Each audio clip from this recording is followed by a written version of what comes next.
Hello again. Welcome to the third session of Istanbul International Insurance Conference. This year we are hosting the 12th edition and it's online, as you very well know. Thank you very much for your interest, and I would like to address to our moderator, Mr. Uğur Gülen. He is the CEO of Aksigorta. Together, he's together with us today, Metin Demirel and Mr. Asif John. Welcome. At that moment, I would like to give the screen and the microphone to our moderator, and we leave you the scene. Thank you very much. Okay, thank you, Ms. Menekşe. And welcome to International Istanbul Insurance Conference. In this session, I have two distinguished guests. One of them is joining from London, one of them is joining from most probably Istanbul or Bodrum, we don't know. We are going to ask now Metin. But the topic is very exciting. Topic is data. Data, I think, is not a new topic. Maybe all the human beings decided something looking at data. Maybe 400 years ago, 500,000 years ago, maybe ancient Egyptian times, Egyptians were looking at the sky and looking at the movement of the stars and the moon and the sun, is deciding when to seed, when to harvest, when to make dry their products. And the ancient Mayas also, when you look at the Maya calendars, they all look at the sky and decided what to do. They found those patterns, and from those days to today, of course, the importance of the data has increased and has been increasing as well. And we are going to all discuss about data. What is data, and what is new role of data in the organization, and the new skill, new position, new roles emerged after those data increasing of the, or let's say, exponential rise of data and usage. And after that framework, we are going to talk about the real application, real best practices of analytics and data. Before going to the panel, first of all, I would like to give the word the panelists, our distinguished guests, to introduce themselves. But before that, maybe I would give a few words about myself. My name is Uğur Gülen, and I am the CEO of the Aksigorta since 2009. In my career, I worked in pension and life side of the insurance side, and before then I worked in the banking industry as well as the some e-commerce businesses in my working period. I am an industrial engineer. I graduated from Middle East Technical University. Overall, this is my introduction. Now I would like to give the word to Metin to introduce himself. Please, Metin. Hi, my name is Metin Demirel. I'm working for Aksigorta. I'm responsible from retail, underwriting, and technology departments. I've been in Aksigorta 6 years. It's been a long time. I'm a computer engineer, graduated in 91, and I started work in 92. I have 11 years of US experience. I used to have my own company working as a consultant over that. Then I came back to Turkey. I worked a couple of years in Tofaş, Fiat. Then I joined the insurance. It's been 12 years I've been in the insurance. It's a one-way ticket, I believe. Previously, I was working in a different kind of sectors, but right now, last 12 years, I've been all in insurance. Now I'm in the core of the insurance. And I hope this is going to be a very nice, enjoyable conversation tonight. Thank you, Metin. Yes, we have been working together with Metin in the last 6 years. Definitely, in the journey of digitalization, in the journey of advanced analytical usage in the insurance implication, really, I I saw all these development together after Metin joined Aksigorta. Really, most probably in his speech, Metin will mention what we did in the Aksigorta about data, about digitalization. Now, Asif, please. Hi, good afternoon, and thank you for giving me this opportunity to come over and present a bit of, give you an overview of insight of data engineering and the importance, but also more so the difference between data engineering and a data scientist as well. But more so a bit about my background. So yeah, I am from London, qualified actuary stroke data scientist, been in the reinsurance industry for so-called 20 years now, and I've held several sort of senior leadership roles within my sort of career as well. I'm also the founder for Argenesis, which I'll touch base a little bit. What is Argenesis? But more so, in addition to my sort of data technology consultancy, I also am the chairman for the IFOA's Data Science Working Party, so where I'm managing excess of around 50 mixed qualified actuaries within that domain, and looking at obviously research and learning education on how to streamline that better. In addition to this as well, I'm also a guest lecturer at the London School of Economics as well, where I'm teaching actuarial subjects as well from a practitioner's perspective. I think people do describe me quite a sort of a energetic, positive person, but equally loyal and trustworthy as well in that sense. So that's a bit of background of myself. If you'd like to know a little bit more, happy to take this offline and Okay, Asif, thank you. As you have seen, it is very too strong and exclusive and selective panelists we have. And before giving the word to Asif, I would like to remind the participant that you can ask any question you want anytime via Q&A parts of the Zoom screens or other methods. You can send the questions, and throughout the panel, I'm going to ask those questions to the panelists. Before the panel, of course, we discussed with our Asif and Metin what kind of flow, what kind of program we should follow throughout at least 1.5 hour period planned for this panel. And we are going to first start with Asif, and data, importance of data, but there are lots of new concepts around that data: artificial intelligence, machine learning, data scientists, data translators, data engineers. These new roles, new concepts, new positions, and amount of data, the unbelievably increasing pace of that data, and why these are so important, what kind of skills, what are the definitions. So the first part, maybe we are going to put a framework about the data and all the related topic, and Asif will give a short presentation regarding those questions. So please, Asif, this is your turn. After your presentation, of course, we are going to ask new questions, and our participants will raise new questions to you. Thank you. Thank you very much for that. So if I can start sharing my screen, and then hopefully everyone should be able to see my slides coming up shortly.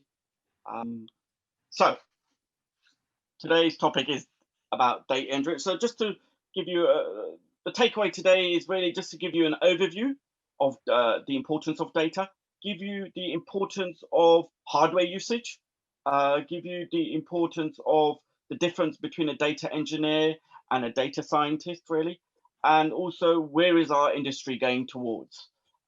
So I'm doing this on behalf of obviously Argenesis. So I am the founder of Argenesis. Argenesis stands for AR, augmented reality. Genesis meaning a new beginning, and this is a new beginning. As mentioned earlier, there's new roles that are being created handle, to future-proof artificial intelligence platforms as well. So this is the background of Argenesis, being a data and technology consultancy company that specializes in helping problem solve clients' challenges, which is what's going through at the moment specifically in the insurance market.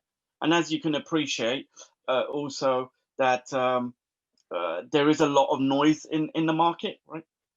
Heavily noise, but there's a saying, a term called GIGO, garbage in, garbage out. So in other words, whatever you put in is what comes out. So if something's not coming in the data correctly, it's going to come out incorrectly. Don't matter how mathematical you are. So that's why it's important to really harness about data engineering and its importance in that sense. Obviously, I've given you a bit about my background, but let's just go straight into data volume. So as you can appreciate, it's been increasing exponentially. We are in the fourth revolution, and it's really rapidly growing with so much. It's like a spaghetti out there, really, with so much to absorb and digest, right?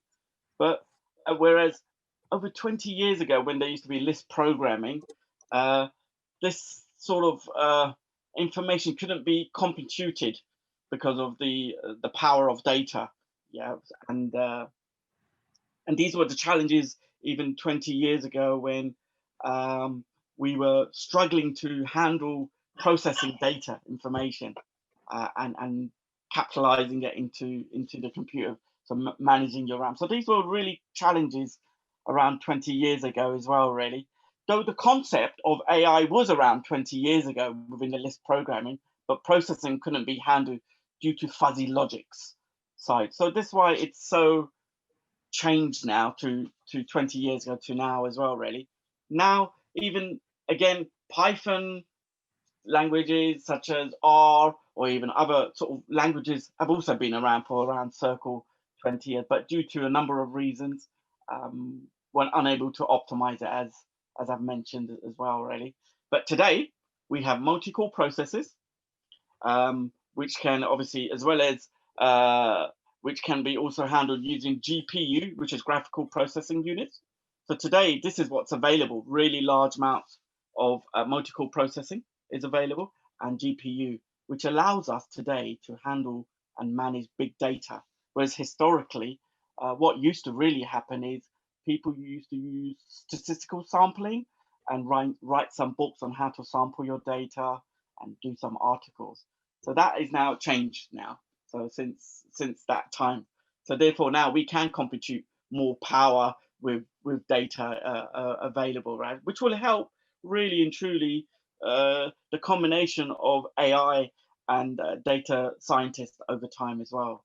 So all of these are really adding great value in terms of how times have changed in terms of the technology and the tools of capability available, really. So that's why it's great to have this facility available, really. I'll touch base now a little bit also data engineering and data scientist. So there is a lot of confusion about what is a data engineer and what is a data scientist. So let's just make aware what is the key differentials between the two of them. As some of you may be aware, data scientists are more problem solvers. Yeah, it's really, they deal with problem statements and try to solve what the problem is associated around it. And obviously data scientists are more sort of mathematical, statistical interpreters of the problem as well, which is where data scientists really falls into.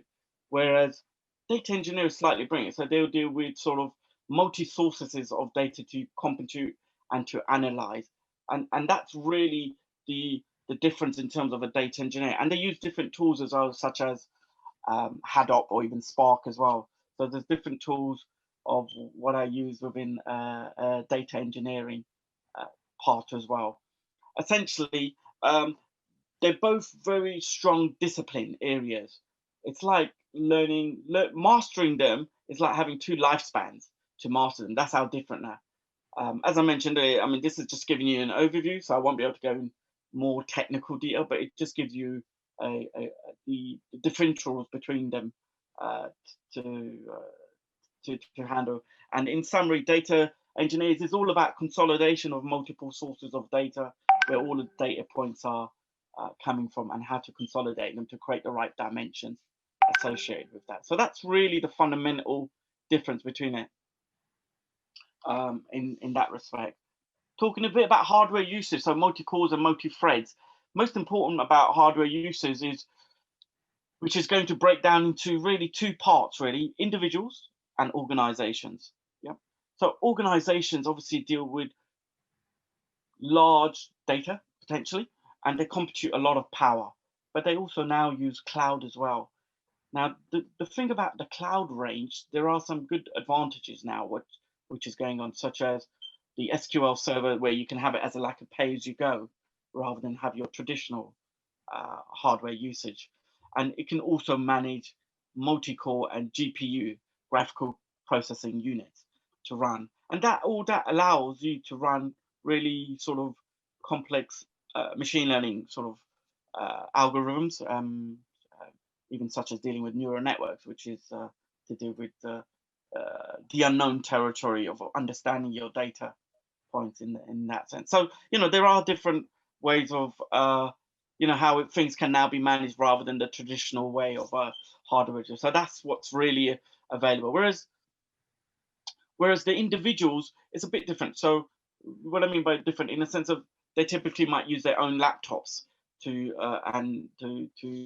use to deal with these big data processing, and because obviously laptops need to have a certain level of specification, then you know you've got to obviously again come back to the hardware uses of processing, the RAM associated with it, as well as the GPU to help you manage to deal with data. There are different ways of the way it's architected as well, with obviously corporate companies, but individuals will obviously have to look at this differently.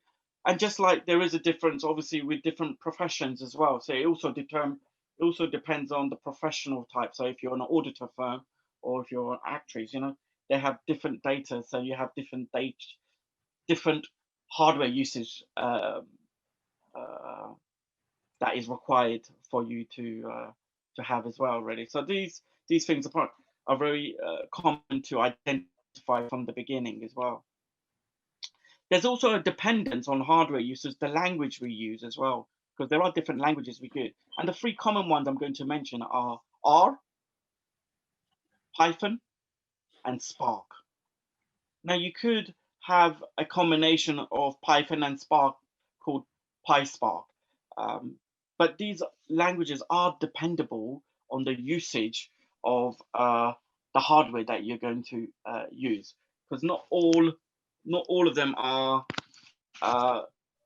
capable. So, for example, with R has an in-memory computing loads of programming and pushing everything through the RAM.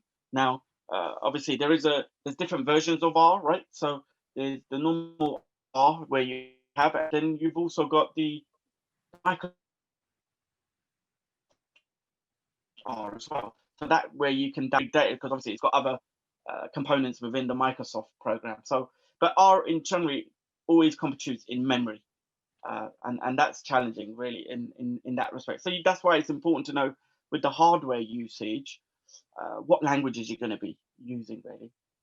So that's why, in summary, it all really depends on, again, processing, handling, RAM, as mentioned, but also disk I/O. So what is disk I/O? So disk I/O is something that reads and writes information between other languages as well, such as, obviously, as mentioned, Spark. So a lot of, obviously, data scientists don't use Spark, but it is available, and it has some benefits as well, which I'll touch base shortly over. But those are the sort of three things that are really important.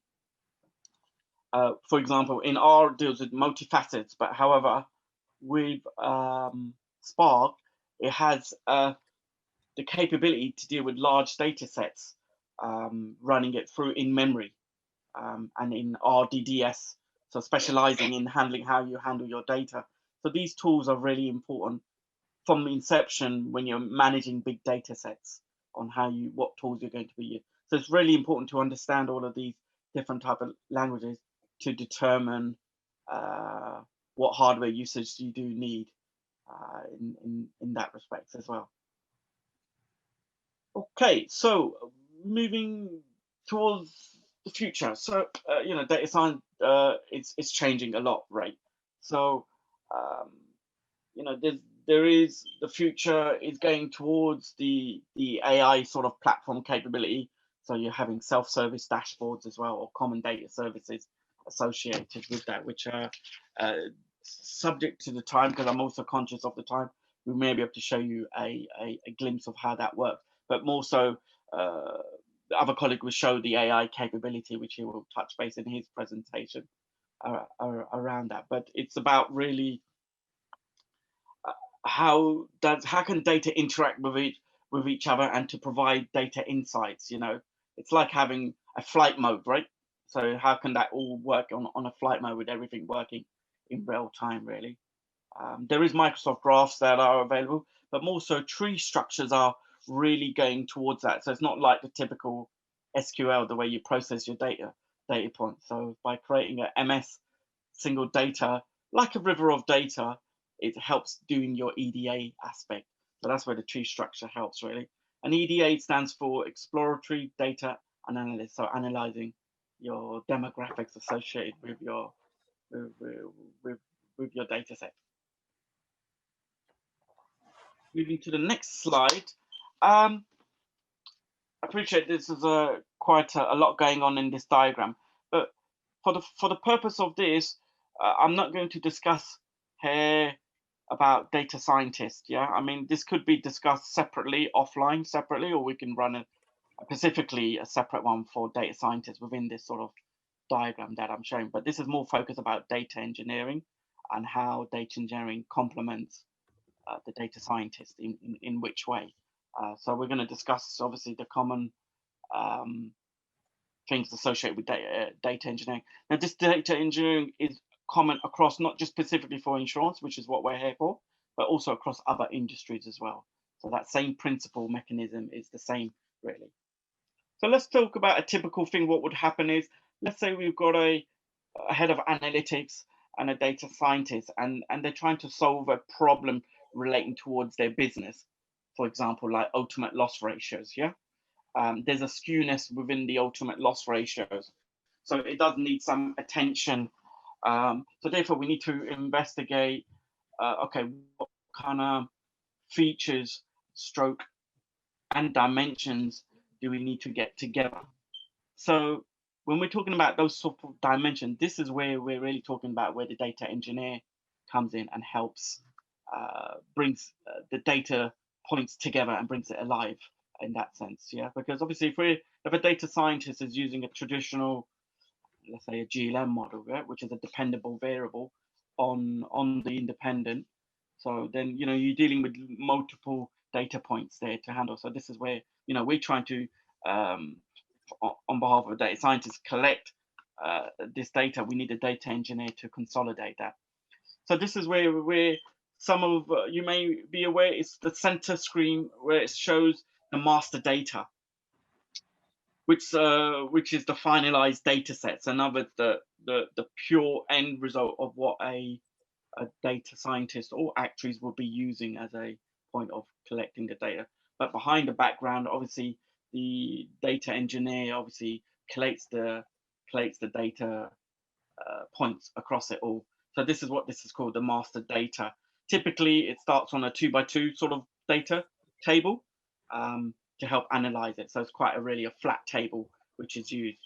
And this obviously transforms into multiple data tables, bringing them all together. So that's what the master data is for. And it informs obviously a data scientist of the data points where they can then start analyzing using their mathematical and statistical techniques to build machine learning algorithms to solve the problem behind the question they're trying to achieve, really. And just going through this all, you can appreciate from the master data, you've got the analytical environment where you create your analytics. People also use something called data lakes as well as part of that feeds into the analytical mind. There's a mixture of data lakes or your data warehouse or even cloud as well. So there's a mixture of different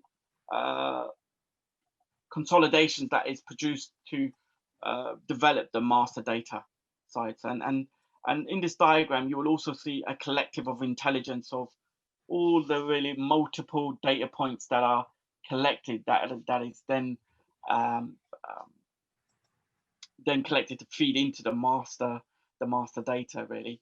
And some of this can be done using the PPML, which is the predictive model makeup language as well, which is mainly used in its XML language point. But these are all collected, and this all then basically helps solve the head of data analytics, the data scientist, in terms of the problem they're trying to solve, really. And as mentioned about the loss ratio, so looking at loss ratio in a multi-dimensional rather than a aggregated way, and having the right data engineer to help you provide that, that's really important. It's also important for a data engineer the frequency of how much this type of data is required. Why I say that? Because this is quite controversial point here now about really, should we really need any data lakes or not? That's a question, really, because you see, data lakes can store a lot of data and resource, and that can cost thousands and millions of pounds. So there is that question about, do we need all of this or not? But again, this is a controversial topic, which is not for the purpose of this. But for the purpose of data engineer, it's very important to understand the frequency. We need these type of data sets to be coming into the master data, right? So, and that's also to help to economize the resource and the costing associated with it. In that sense, it's also dependent, obviously, from a data analytics and data scientist, the kind of techniques they're using. So if they're going to use like neural networks, which is to do with noise data, then obviously that's also dependent on obviously the data engineer understanding that. So how much data is required, as well as like GLM, as well as some of you may be aware of some of the GLM. So this is just giving you a summary of obviously the importance of a data engineer and the typical job that happens. And these tables, there's different sort of objectives that are achieved through this, as defining the problem, running the data extraction, doing the data transformation. So I'll touch base on that a little bit more with the example of that shortly. But also modeling the data as well, so using time series or even regressions type of techniques associated, and how to improve your data models going forward. Okay, I'm going to show you a video on how this all works, just to give you an idea, and then I will just summarize this video.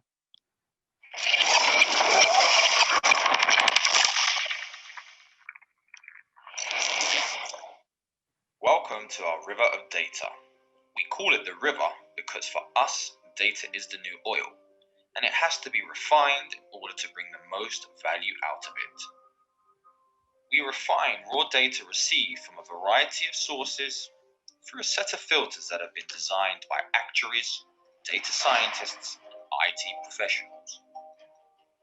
We improve the data quality by various machine learning techniques, which results in the mined data being transformed into a clean data set.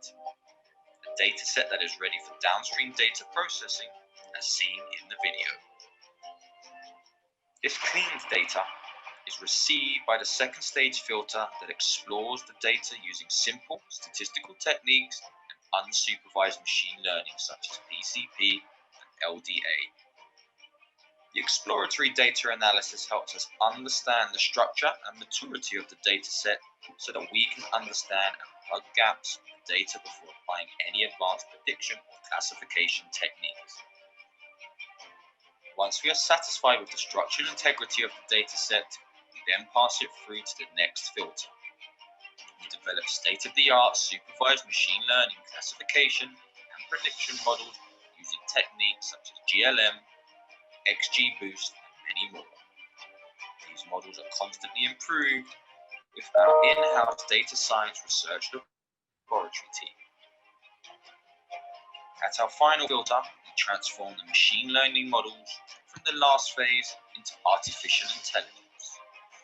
This can then be embedded into mobile and desktop applications using standards like PMML. At this phase, we would also provide advanced visuals which help extract data-driven insights for our clients. This stage also integrates into our core offering of providing strategic advice on our clients' portfolio profitability. Please get in touch if you'd like to learn more about our river of data.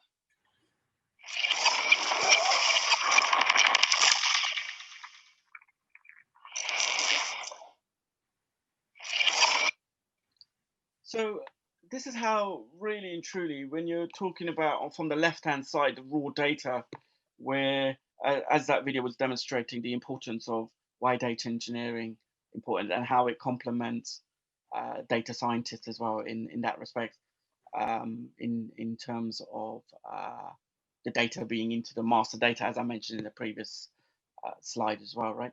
But there are some, it's interesting now, there are some mix where data engineering are imputing certain machine learning algorithms even at the data, raw data, to deal with anomalies within your data set. So that's why there are some techniques. So that's why there is that potential confusion around that as well. But as I said, it then flows into the quality of the data. So we create certain reports because these are all part of the process of making sure the data is credible and it reconciles. So, you know, you deal with all of this, and then you got the power of exploring the data. Ultimately, predictive analytics and data analytics, and then solving the problem, which is just really giving that, solving the problem, what's caused it. And this is where you get actuaries and data scientists to come and engage with the business side of things, engaging with the clients. This is still common as well. The data trends, these are still impacted even today. So, you know, when we talk about data culture, we're talking about really and truly providing actuaries with the right tools to remove a lot of the subjectivity associated around data, really. So that's why data culture is very important to actually integrate within a organization as well. The master data is all about the consolidation as well. So you're dealing with multi sources of data, and how do you bring it into a single data platform model and bringing it and bring the best value out of that as well. And then it's about obviously protecting the data. As you know, GDPR is very important now. So it's about how we protect the customer's data as well as our own data, so to make that. And there are now mixed cloud based data storages now, which is also being now really commonly used even now, so which is good. And it's about harnessing that, and also Internet of Things of data. So the Internet of Things is just managing big data sets really, and sensory data. For example, if you've got a household and you want to know what your meter readings are, there's data collected for that, and to help predict that. So that's what we mean by these type of data. And then the customer focus around the data. So it's so important to take away, the key thing is from the data, from the sort of flat file, understand the customer focus, so the value that we want to bring them. So as much as we're trying to solve a problem, where data engineers will come in and obviously do their part in terms of producing the master center data, it's about really the customer, really, and that's important really from the impact of the overall data. So I briefly mentioned about, you know, there is data engineers are also involved in dealing with nonsense or nuisance data. So when you look at certain data, there's some gaps as well, right? So just going on to this graph, a typical histogram graph, this is skewed towards the left. You may think this looks like a Poisson distribution type, which is a statistical distribution technique. But what we're trying to understand here is the missing values, yeah? And now there are different techniques to computate missing values, and which is then statistically sort of sense checked and validated to deal with missing values. For example, let's say you got an average net written premium. You know, typically it's around £350 to £425 range, right? And you can see there are some missing values from there, or there's some anomalies where you got some random £5,000 premiums, for example, and this is where you deal with how you kind of concatenate dealing with missing values of the data as well. So that's how you deal with that. And there's certain machine learning techniques that you can be used as part of that. Similarly, again, same with this as well. So this is just dealing with, mentioned earlier about GLM, so the dependable variable. So we call it in data science the target variable. So we're trying to understand the data correlation with each of the data features associated with that. So that's what this curve is representing. Again, the data engineer from ground up will produce the data sets for this to help data scientists on there, so you can appreciate the benefit of this, really looking at the correlations of different variables that are important as part of it. And this is a real live data using motor as well, so you can see on the x-axis or the features names such as vehicle age or policyholders experience and so on. And there's the green color is a representation of how strongly dependent it is on the target, or shall we say dependable variable that is important. So here's a crossover between data engineering and data scientist process. So for this purpose, I've concatenated 3 categories of IoT, which I've mentioned earlier, looking at your existing data as well in terms of storage, and also social data as well. So these are important as well. Then we talked a bit about obviously using the data cloud and the data, so you can use a mix match of both of them. Now, again, if you're working individually, I've mentioned about obviously if you work individually or if you work for a corporate organization, really depends on, this is how you determine how you connect with your cloud or your data warehouse as well.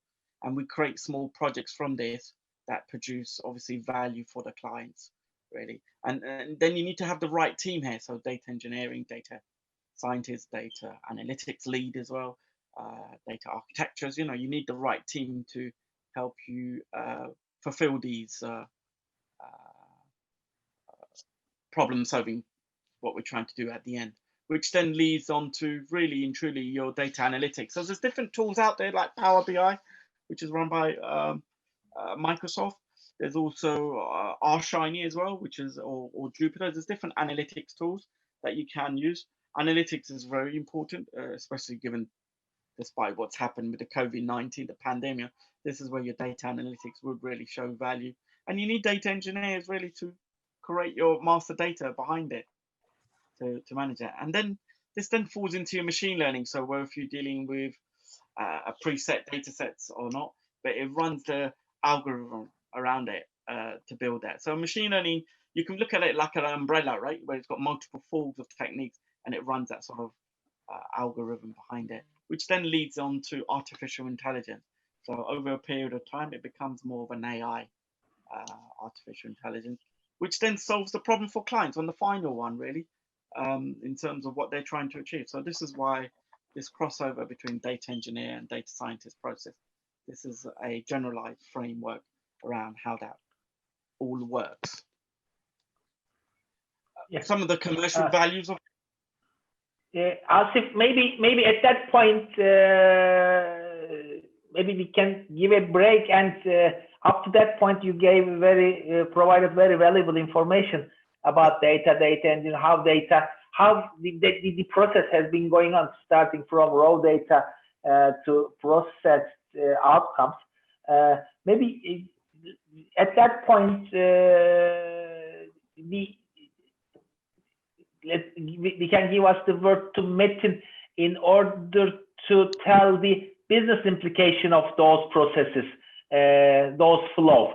Then after you can continue your presentation, and with that way maybe we can combine both technical part of the data and the business implication at the same time, if you don't mind.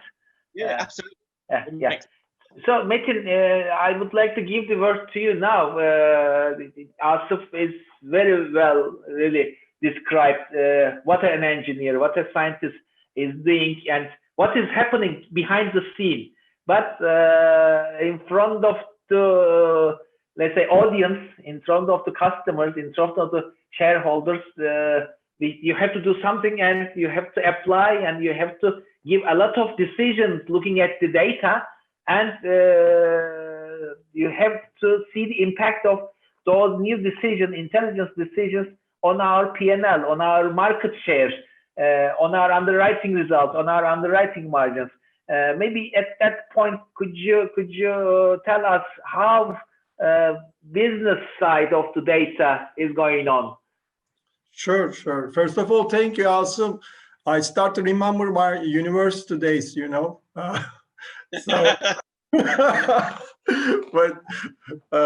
yeah, those companies I put my behind scenes, actually, they are successful because they know how to apply the data to their business. I mean, you may have the data, you may have everything, but if you don't know how to apply this to your ongoing business, then unfortunately there is no way to benefit from this.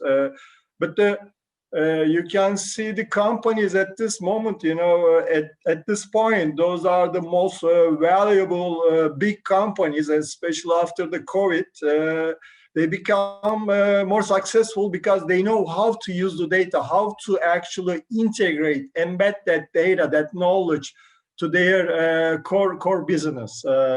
And when it comes to the insurance, actually, we are very, very familiar with the data because we calculate the risk, and based on that risk, we come up some cost structure, and you know, we make the money from that calculations, and we are good at that so far. But things are changing, you know, because so far the data, we have some proprietary data, we own that data, and we know some specific methods like GLM, you know, in the motor insurance, and using that GLM and to come up some prices and to sell our products.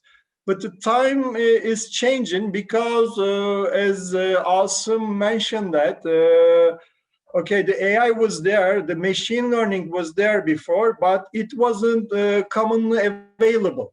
Right now it's available, and we have more data, actually, not just specific insurance data.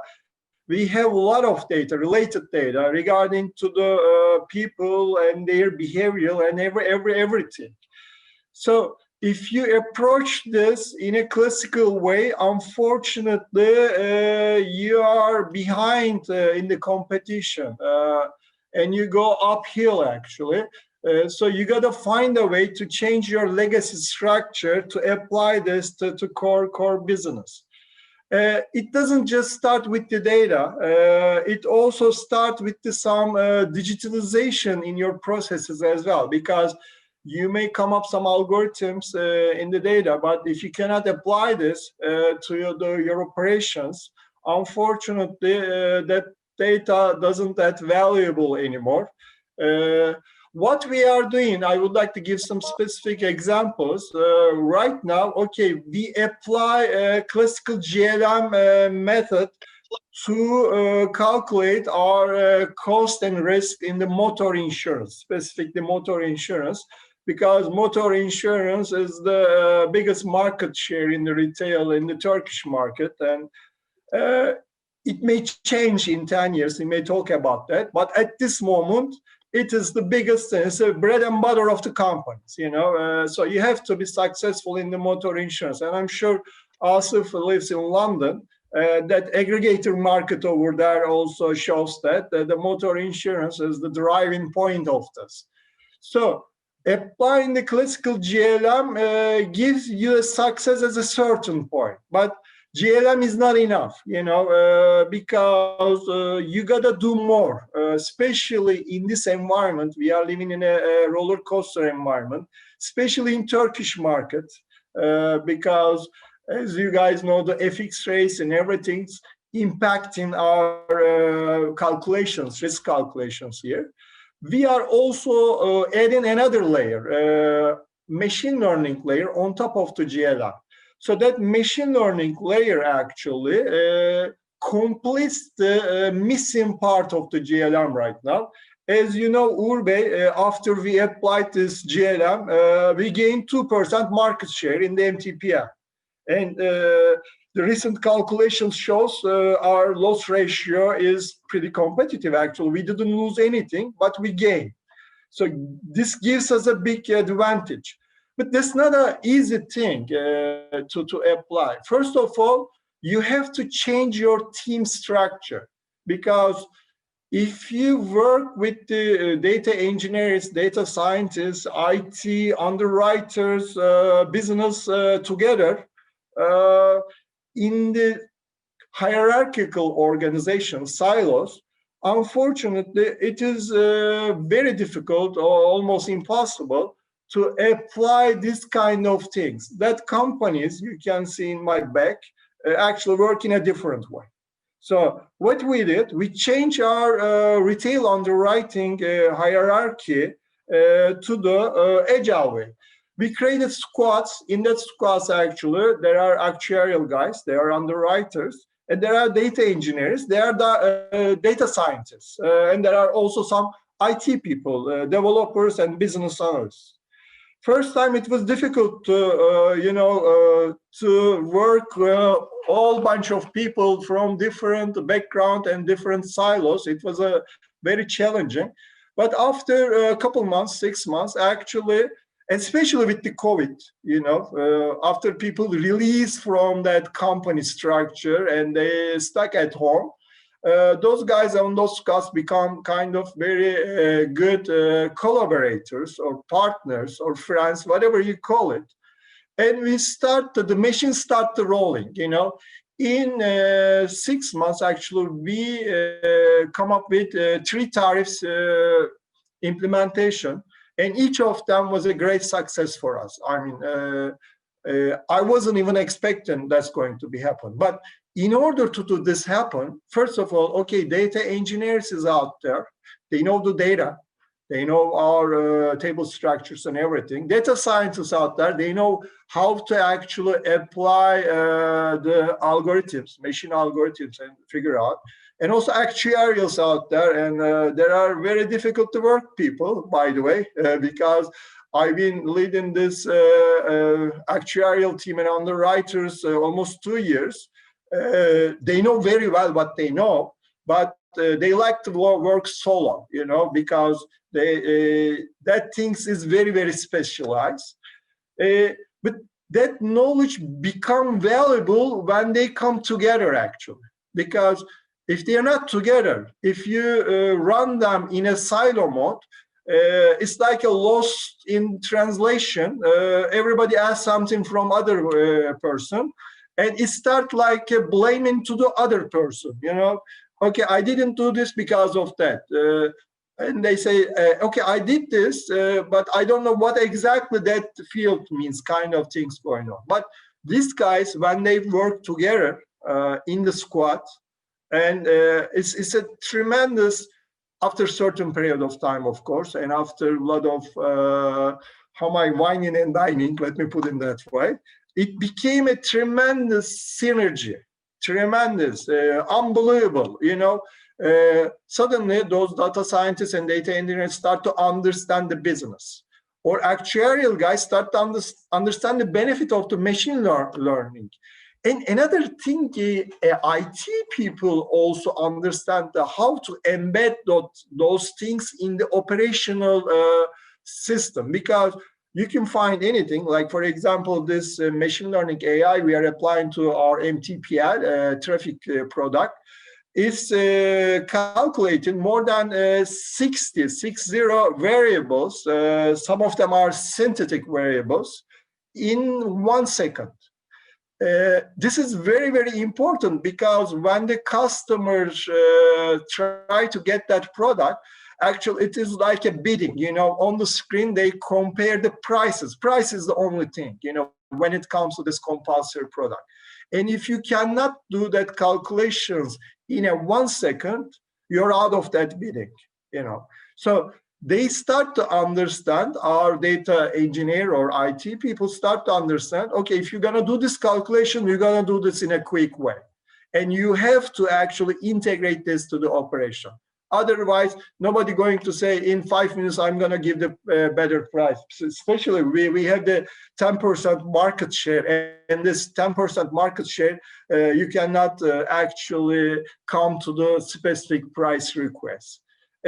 So what I'm trying to say here, if you try to be a digital, like the guys behind me, you have to change the way you are working right now. And the best way to work, actually, adaptable way to work is the agile squad way of work. And you have to mix those different kind of expertise in those squads. And then you start to see the benefits. I'm not talking about the technology, because technology, of course, you have to be know what you're doing, and you have to get the right data. But data is out there. I mean, if you know where to look at, I'm sure you're going to find the data. And another thing, another important thing, you have to change your operations to collect the data from the right points. Previously, we didn't have right connections, right points to collect the data. But we've been actually moving our company to the digital last 4 years, let me put it that way. We moved most of our operations to the software robots. So when you do that, actually, you start to get in those things, those data from that points previously, you didn't have those data. So you can also utilize that data, and you can integrate your processes with data. Actually, you're moving your company to the virtual. This is important because why is it important? Again, like Amazon, Google, Facebook, those are digital born companies. They live on the digital environment.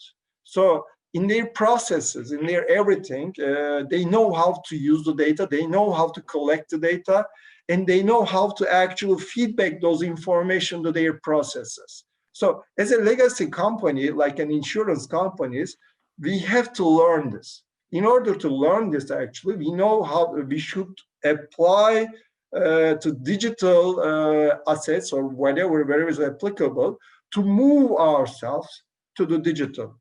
And I like to comment on that other than the insurance company, like in 90s, I'm always telling this because this is very critical. 95, I went to US. And at that time, the Democrats, they were created the virtual economy, this .coms and everything. When you checked out the roots of these companies, actually, they've been created mostly in the 90s. And at that time, we didn't know why it's happening. But it was clear that they moved the economy to the virtual environment. And when you move to things to virtual environment, actually the Moore's law, you know Asif very well, it doubles every 2 years. And they created an environment they can actually not just that processing power. Right now, their valuation actually doubles every 2 years, thanks to they moved their economies to the virtual environment. So if you want to exist and be competitive, actually you got to find the way to move yourself, your operations, your processes and everything to the virtual. And when you move to the virtual, actually it is much more easy to utilize the AI, software robots or cloud. Right now, what we are doing actually, we are using the cloud. If the cloud doesn't exist, there wouldn't be such kind of conference call, because I remember the times Cisco telepresence, we were paying a fortune just doing the point-to-point conference call. But right now you're in the London and there are a lot of people actually joining different kind of the world. And we are doing this conference call perfectly. So that's the new world. I think we should adapt it. And there are big competition going on. I was talking about the Bill Clinton and Al Gore in the 90s. Right now, the Trump actually in America competing with the China, especially in the 5G, you know, that a lot of companies and the economy is impacted from this, because whatever the internet at time, right now the 5G is going to be the similar thing, because the IoT and everything, driverless cars or whatever you see in the future, they all depend on the 5G infrastructure. whoever going to control this actually going to control the future. So we should see from that point, I believe. So if you are be on the tide, I think you can be very, very successful because there are a lot of tools exist in these days. Yeah, Metin, thank you very much. It was very illuminating, and you also gave the winning formula for a successful organization. Team structure from functional to agile transformation would be the key, working together in a collaborative way, and collecting the data in the right points, and the right data in the right points for the right customer. Definitely, it is the winning formula. In the next question after Asif, I'm going to ask, how about fraud? I know in Aksigorta we have a very strong fraud tool as well. One of the area we are using data is on the fraud side. Maybe after Asif, you can give a few idea regarding how Aksigorta is implementing motor and non-motor sites fraud. Yes, Asif, you were just mentioning structured and unstructured data. So really now data is becoming much more unstructured.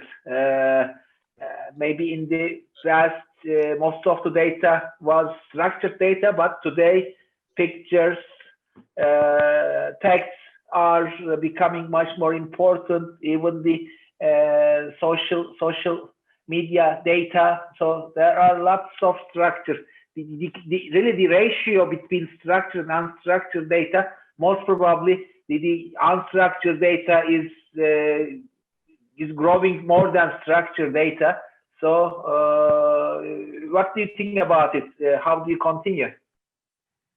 Yes, thank you.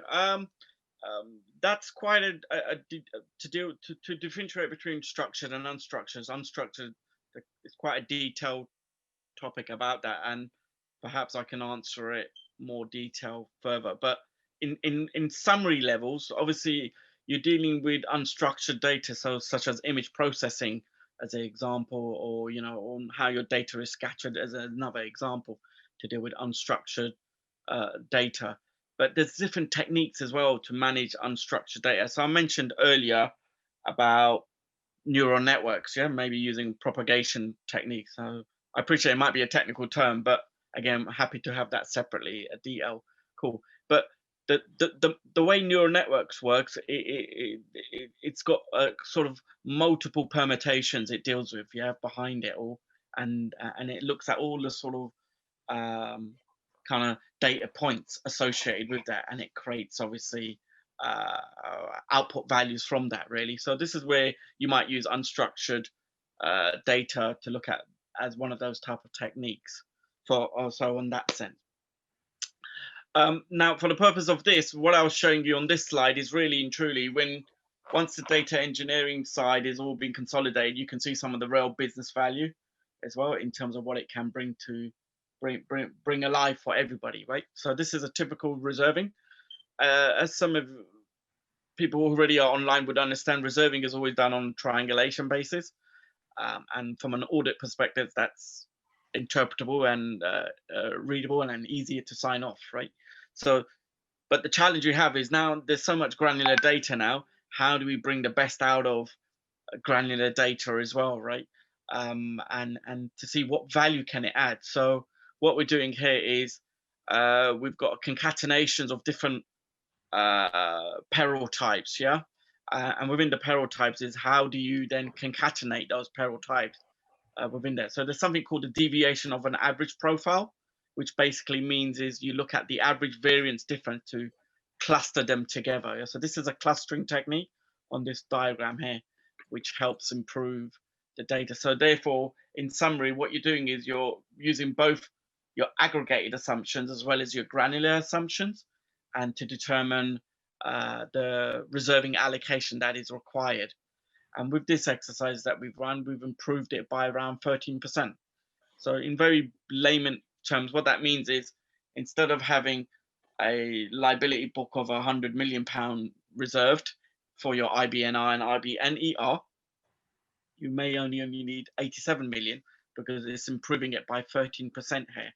That's a huge difference. So this just shows you the importance of data. That's number one. But this also should show you the importance of a data engineer's role as well. And when I mentioned earlier about the problem solving, these are problems that need to be solved by a data scientist, actuary, stroke, head of analytics. Then the data engineer will go behind the background to create your master data associated with that, which I showed earlier on. So that's what this is really showing, proof of the pudding in terms of what the value it can bring for us all, really, in reserving.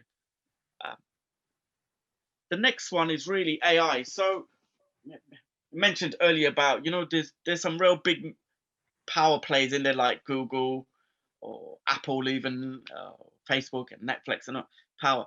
So what we're saying is, how do we engineer this to bring the best value of it? So I mentioned about the future, about where is it going? And I mentioned about self-service dashboards and using AI. He mentioned earlier, like becoming more of a sort of a virtual sort of insurer or even stroke broker as well, right? So this what I'm about to showcase you is some of the value of this, what can be happen. And there's 4 fundamental benefits in this. The first benefit is that the AI platform that we're using here able to interpret the motor data that comes in. So it kind of works out an EDA. The other aspect is you can write to it yourself. The third aspect is that you can talk to it as well. We have to be mindful of using the right linguistic patterns of language we use. So for example, if I use premium, but it's called GWP, then the linguistics are not going to work. So you've got to be mindful of understanding your data to what language you need to communicate the AI so it can interpret your data set within it. And the fourth one is really and truly is how you can really work this in real time, share it amongst your team, which I'll show you in this little video clip that we've created. It is a 4-minute video. I'm not going to go through the whole 4 minutes. I'm just going to show you the key sort of takeaways from this and in terms of the way this is engineered. Hi, I'm your Q&A virtual analyst. You can ask me questions about your data. Here are some suggestions to get started. Just say or tap what you want to see and I'll show it. Show me featured insights.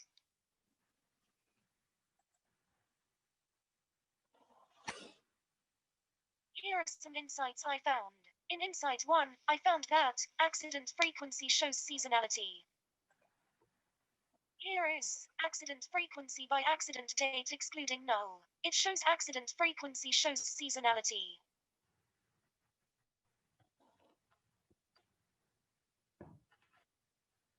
I'm just pausing here so you can already see a couple of key points from here that the AI was recognizing some of the seasonality associated with the data. That's number one. We were able to verbally communicate with it as well. And you can already see it's already starting to zoom into the data set as well. I found. In Insight 1, I found that accident frequency shows seasonality. Here is accident frequency by accident date excluding null. I'm going to move on because it's a lengthy video, but I'm going to try to show you the key points to take away from this, or which is where it's zooming in. Amount. C.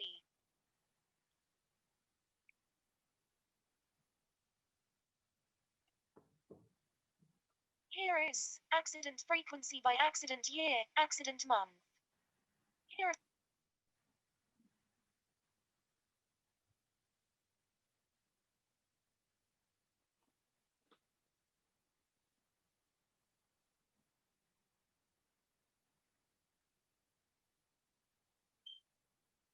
So you can already see how the self-service dashboard is coming alive using different components of this. But this also you have to appreciate is the data engineering aspect to bring it up. Accident frequency by accident date for 2008.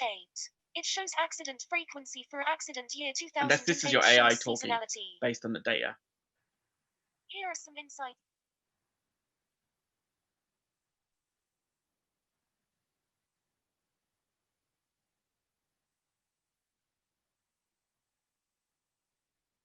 And you can see here it's just circled, you can pencil it through. and on the white box there, you can share it amongst your audience accordingly as you wish. So you can appreciate, you can use your iPad or even your iPhone, depending on the technology you use as well. You can adapt it really. So these are some of the real values of once your data engineering is all done in the right way and you've mapped it accordingly. So and these are the really commercial value business insights that you can get from this all. Here are some insights I found. In Insight 1, I found that column. Okay, I'm going to pause it there. So I don't have anything else on these slides to share, but in summary, you can appreciate, hopefully you've taken away the importance of a data engineer, data scientist, the importance of how things are changing over time, the importance of hardware usages, and the role of a data engineer, and that's why it's important now to create these sort of roles and opportunities within companies, organizations as well, to help bring more value into it. Thank you, Asif. It is very valuable information you provided. Maybe at that point, I will give the word to Metin.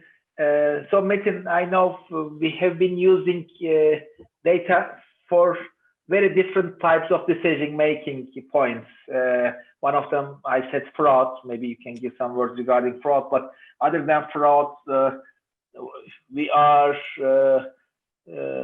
predicting the next move of the agents, for example, behavior of agents. We are using data on that part. We are using data where to open new agencies. It is another typical and important question to answer. Maybe you can give some smart scoring on the case underwriting. This is, I think, one of the most innovative implication in Aksigorta, because there is no such company, not in Turkey, maybe all over the world. Now we are going to replace our underwriting by other Aksigorta digital assistants soon. So all the underwriting will be done by AI with the knowledge of copying the knowledge of underwriting. So what other examples, best practices can you tell about other than pricing, motor pricing? Actually, that's a good point. First of all, as I said, when you move your operations in a virtual environment, in a software, it gives you a lot of opportunities to apply it, because you start collecting the data first. And there are a lot of tools out there, as Asif mentioned, that AI is publicly available, and you can utilize those AI machine learning algorithms to that data, and you start to see the patterns. One thing, other than you mentioned, Uğur, is like smart insurance processes, like we have that digital mirror. What we do, digital mirror is like a digital twin of the company, operational departments. What we do, we create the digital twin or digital mirror of the operational departments. We analyze them, and based on that, actually we improve their performances. And they start actually, you can start to find the routine, the patterns. And if there are some deviations occurs in that pattern, or if you see some bottlenecks or other things, it gives you an alert, and you actually adjust them. You make the company smart. Let me put it another way. It's like the IoTs on the home or the engines or whatever. This is a different way on the insurance company and operations.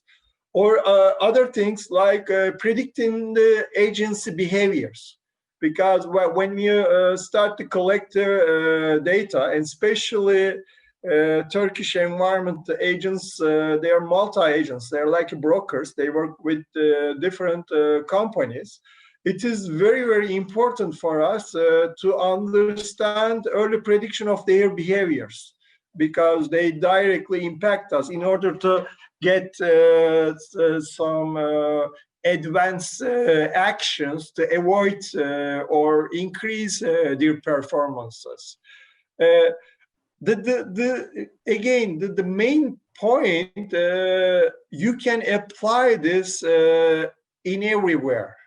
As far as you put your company in that position. Otherwise, it is tremendously difficult to apply. And I would like to tell another thing, like we use those core insurance applications or ERP on the other sectors, they call it, but we have core insurance applications. But basically those core insurance applications are the reflection of the way you are doing business. Actually, what are those codes? Those codes are captured in a system. In a time, you know, you can see like 30 years of time of knowledge in those systems. And what happens actually when you froze them on those systems, the newcomers, they learn the business from those systems. It's very difficult or impossible to change the way you are doing business if you are stick on those core systems. Because those core business is like when you check it out the earth, you can see the different levels coming from the different eras. When you check out those codes in those systems, you can see the like 40 years ago knowledge actually stuck in the system, and you're using that thing, and nobody knows in the company actually, you know. And we are trying to change this, like those smart risk calculations, especially in the case underwriting.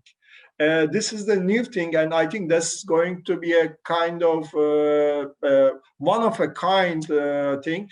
What we are going to do, we are going to actually gather those data from the systems and apply the AI and come up with a smart scoring before those case underwriting and pricing comes. So that thing is going to be a capture actually in a different way. Right now, the process is captured, but the output, the result didn't capture. But when you capture this with the machine learning or AI, you may start to see the different level on those case underwriting as well. And this going to, it's not, I'm not going to tell this, okay, underwriters is going to replace with this. Actually, we're going to provide a very powerful tool to the underwriters. They are going to give their decisions based on that tool. So this is going to give us a tremendous competitive advantage. This already being used in the fraud. We've been using the fraud module almost 5 years now. And that impacted our fraud ratio in a very good way. Because previously we were utilizing very basic things, rules, but right now after utilizing that sophisticated tool and getting that score online and in 3 times in the operations, when the first notice of loss, when the adjuster checking the proper file, and when the payment time, actually it gives us 3 times to understand the things is really fraud or not. But again, is integrating this thing in our operation was the challenge as far as the find and the fraud score. And the same thing, you know, integrating the agency behaviors to our field teams, sales teams, is another you know, big accomplishment to integrate them. It's like a I heard this for the Sabancı meeting, bionic people, right? There used to be a bionic people. People are integrated with the bionic tools when they give the decision, actually, that things helps them, you know. So both human and that knowledge together, and you are giving a you know, very, very good, sharp decisions, competitive decisions. That's what's happening in the big digital companies at this stage against the other competitors. Thank you, Metin. Indeed, you gave a lot of very nice examples. But at the end of the day, what you said is very important. You can have data, you can have engineers, translators, scientists. You can create outputs, but the art is execution. To execute them and to really put in action. That is also the part of the another. I'm going to add the third ingredient to your winning formula. The execution is the art. So I would like to give one example, Uğur Bey, regarding yes, to execution. Like Asif said that this machine learning AI algorithms out there 50 years, God knows, 60s, 50s probably is out there. The problem was there were no processing power to execute them in a right on time. But right now we have all the processing power and all the data to execute them. And that makes a difference. Yes, you are right, definitely. So we are coming to end. It is now 15 to 6 p.m. So I'm going to ask a last question before taking the question from participants. Now I would like to, I'm going to ask that question, both of you. So please imagine 10 years later from now on, and how do you think that, how do you imagine that an insurance company can run 10 years from now on? What kind of new skills, new competencies, new organization structures, new talents an insurance company must have in order to be successful 10 years from now on? Could you give your opinion? Could you give your recipe, success recipe for the insurance companies, very briefly? Yeah. Yes, Asif, let's start with you. You briefly touched base, is basically becoming a virtual insurer, right? So to become a virtual insurer, you need to have the enabler levers associated with that, right? And I touched base about having the right sort of capabilities within the company to become that, right? As a virtual insurer, that's that would be the key things. So data engineer, data architecture, data scientists, actuaries, from a sort of business acumen perspective. So all of these key things do play a big role in transforming into a virtual insurer. I think a lot of the decisions will be now driven by a lot of less subjectivity and more quantitative, but the subjectivity will be a function of your quantitative insights that you provide. So whereas historically it was a lot more different. And I just kind of showcased a bit of an AI capability in that small little video, and in terms of what you can achieve and what you cannot achieve. But to do this, you need the right data. That's number one, as I mentioned in my story. But also what I haven't really mentioned is culture. You see, a strategy, everyone can have a strategy and everyone can replicate a strategy. But if you don't have the right culture for these changes of time, then none of this will really kind of blossom into real business value, really. So that's where I see sort of the future heading towards in that direction. I mean, there is a lot more I can discuss on a technical level, but maybe that could be a separate discussion. But for the purpose of this high level, this is really and truly the key drivers behind it, really. I don't know if Mehmet, do you want to add anything further to what I've said? Yes, Metin. Yes, the future. First of all, insurance industry is a overall $5 trillion industry. It's a very lucrative money, actually, for the companies behind me. They would like to, because they are disruptors. On top of me, you can see the Netflix, actually. Now there is no Hollywood or nothing, you know. They are giants. They are eating everything.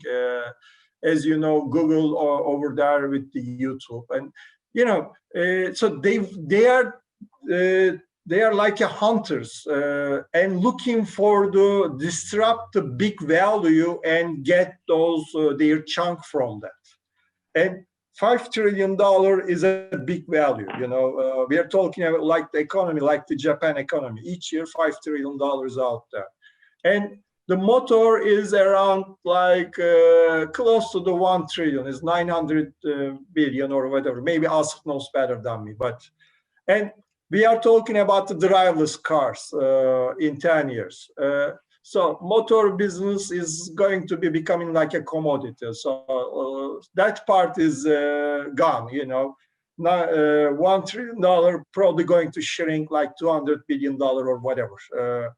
But motor business is not that old, you know. It started on 1920s, 30s. Before that, there is no CASCO, there is no MTPL because the car started at that time. And most likely there are going to be a new insurance areas.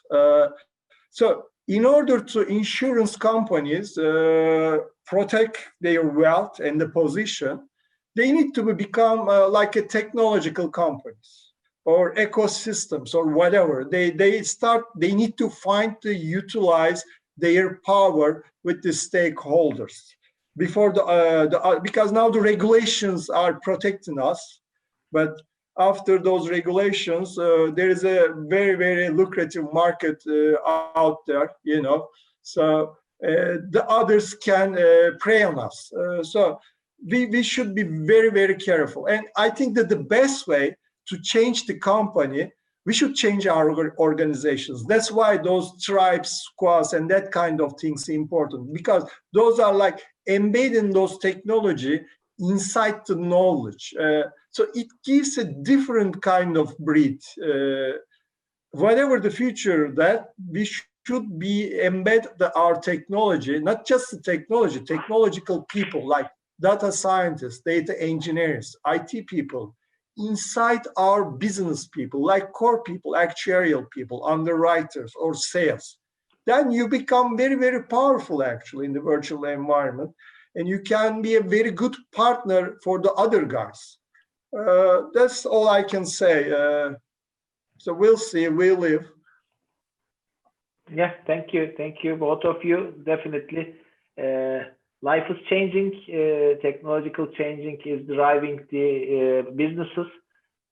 Insurance industry is one of the, let's say, oldest industry currently running environment. 300, 400 years ago, there are insurers, but today as well, there are insurers, maybe at the same name. So in order to cope with those technological changes, definitely insurance industry has to change its way of doing, and more virtual insurers, becoming more virtual insurers, data-driven insurance, changing the culture, and as Metin mentioned, becoming a technological company in the insurance domain, I think is the right word. To achieve that, definitely changing the KPIs and then changing the way of doing, changing the organization is the major enablers to manage that change. So I think this is the end of our conversation. I would like to get the questions from participants. Maybe Menekşe Hanım and Fahri Bey may help me. There are some questions I am reading,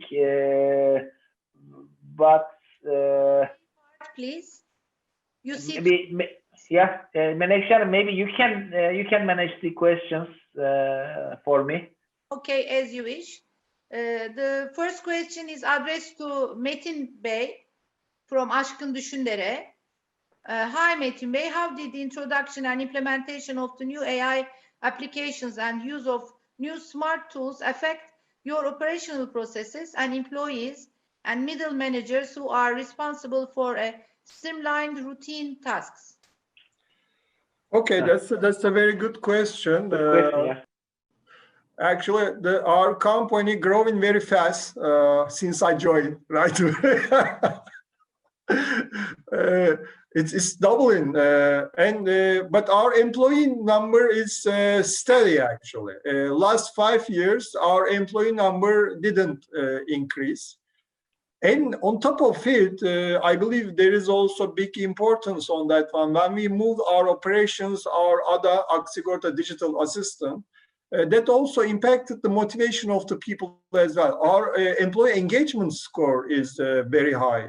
Last 2 years, we are the winner of the best employer.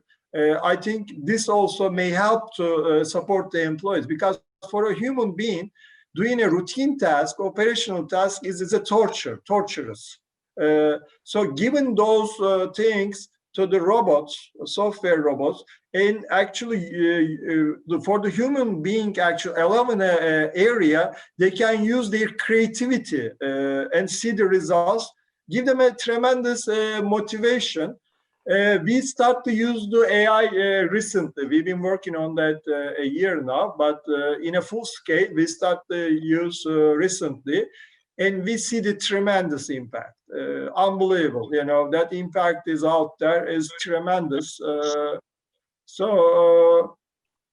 But it's not that easy to apply on the operations. Again, you should have some solid structure, backbone in order to apply it. But if you apply it, you can start to see the impacts easily. And we are going to utilize this on the case underwriting as well. I think that's going to be another success story soon. Hope this answers the questions. Yeah. Maybe I may add a few words what Metin said. We have some working principles in Aksigorta. I'm not going to list all 5, but one of the working principles all well-defined jobs must be done by machines, and ill-defined jobs must be done by employees. Well-defined jobs means those routine jobs, as Metin mentioned. Any job that requires less cognitive skills can be defined as a well-defined jobs. And in the leaderships of Metin and the all Aksigorta leadership team, definitely we transferred most of the well-defined jobs to machines. So now currently the employees has been doing jobs which are ill-defined jobs, which requires much more cognitive skills, involvement, more communication, more creativity. Although our number of employees headcount has been same in the last 5 years, when we look at the mix of that employees, really there is a remarkable shift from operational jobs to more technological employees, more sales, more strategy, more marketing part. Maybe 5 years ago, more than 50% of employees were doing some operational jobs. Today, only 25 to 30% of employees are doing operational jobs. 70% of the employees are not doing any operational job. They are using their cognitive skills. They are using their creativity. Maybe that is one of the reasons why the employee engagement score is very high in Aksigorta. Although it looks like a paradox, it is not paradox. It is working like that indeed. Yeah, thank you. Thank you, Aşkım. Yes, Menekşe Hanım. Next question, I think to Asif. There's a question for Asif.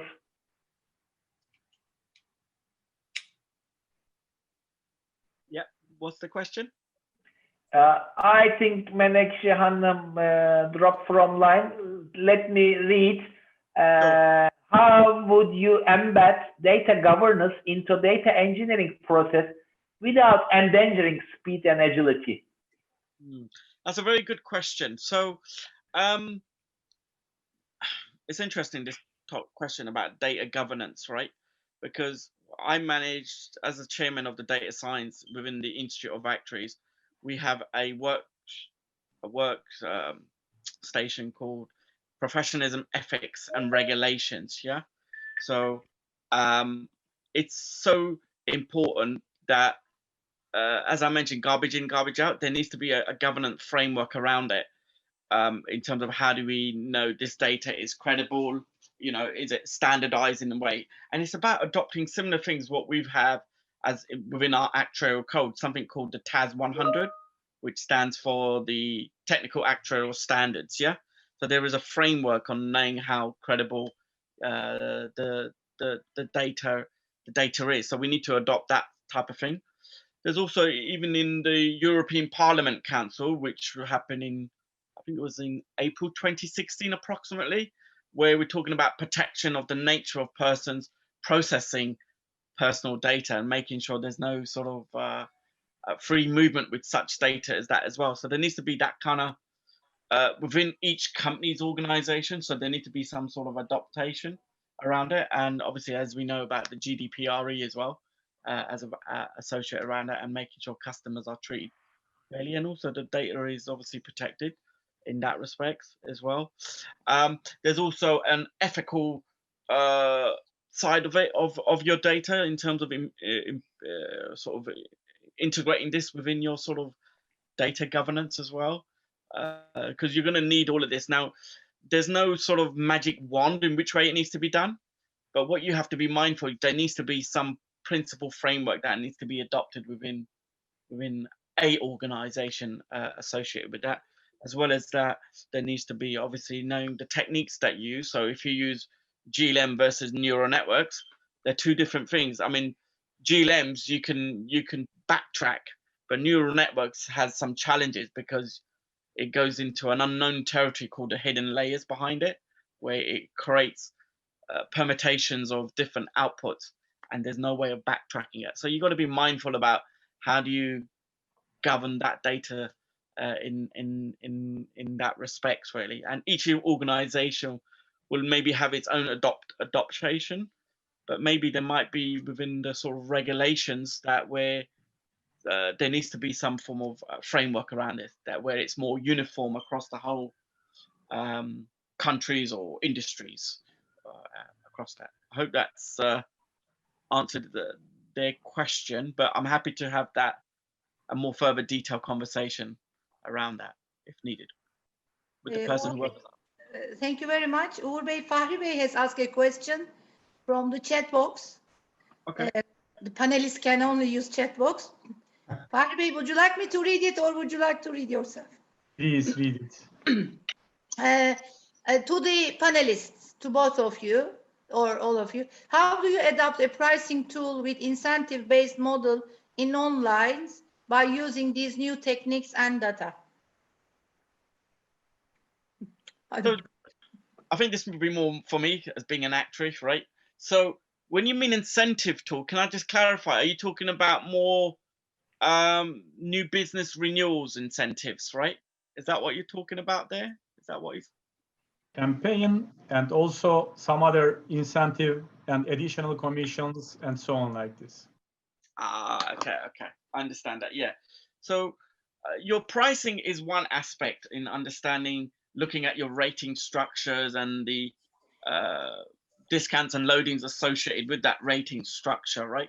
What you're going to try to think about is overlaying it with two things. One is behavior scoring of customers, yeah, so overlaying it with a behavior score, and also having a data analytics framework that when you're looking at real data, you understand implicitly the behavior score as well as the risk characteristics of the rating structure behind that, to understand how you can incentivize them.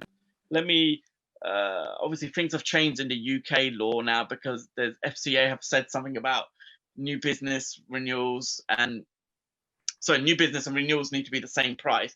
But just for the purpose of this discussion, you know, you can have different tenures. So as an example, the longer that you renew it, the more discount you get on your renewal. So these are sort of scoring discounts that you can incentivize, or you can cross subsidize it with different products as well, as you can add on as a add-on as well as part of that as well. So there's really different ways. It's not just a numbers point, it's also a product and underwriting point, is how do you structure to incentivize the right proposition for clients to be more attractive to. Has that answered your question? I may add something. Fahri Bey, I may add something. Yes, Metin Bey. Pricing is one thing. Incentive, actually, after I joined this insurance business, when I heard about the campaign, I was always thinking about the end customer. Then I understood it's not the end customer, actually. It's the distribution channel. It took some time for me to understand. Usually these commissions and campaigns goes to the distribution channel. I'm talking about the retail part, you know. And, you know, it's like you give the right price for the customer, actually. But incentive for the distribution channel, because they are working multi. They are not, they're like aggregator, Asif, in the UK. They work more than one company here. So you got to come up the right incentive and right price in order to sell your product through them. And right now in the pricing, okay, we are applying this machine learning algorithm. But when you add to the incentive on top of it, actually the equation changes. Now it becomes like two-dimensional, right? From one-dimensional to the two-dimensional. But I think we can do something in the near future for that. You have to, it's like, it's an X equation become like X plus Y equation. And we have the right tools, but our systems is not that ready yet, but we are bringing that point far away. Don't worry about it. So we're going to have both tools in order to make it more sellable. Okay, thank you, Metin. So, Menekşe Hanım, I think there is no more questions from our participants, and it's also 8:18, so we have come to end. Please, you can close with your words, please. Okay, thank you very much. First of all, Uğur Bey, Metin Bey, and Asif, thank you very much for your time and participation. As Istanbul Underwriting Center, we are grateful for all the efforts of all the participants as the organizing sponsor, and as STD, Insurance Practitioners Associations, I would like to pass the word to our dear President, Mr. Fahri Altıngöz, to say his closing words. Fahri Bey. Menekşe Hanım, thank you very much. First of all, I would like to thank to all participants. Actually, it was very valuable panel and discussion, that I can say. And also, I take some notes which were highlighted in the speech and also the discussion. Advanced analytic, digitalization, data engineering, data scientist, robotics, lead generation, machine learning, data quality, data store, IoT, BOT, algorithm, automation, agile way of work, developer, squad, sprint, transformation, future of work, and life is changing, that Uğur Bey mentioned. It means that change, it is a very, very important and critical word, I do believe. So let me say my special thanks to Istanbul Underwriting Center, which is our organization sponsor, and also Sigortacılık gazetesi, our media sponsor. And have a healthy day, and hope to see you in our next organization. Thank you very much, Uğur Bey, Mr. Asif, dear Metin, for your contribution. It was very, very valuable discussion, that I can say. Thank you. Pleasure. Thank you. Have a good day.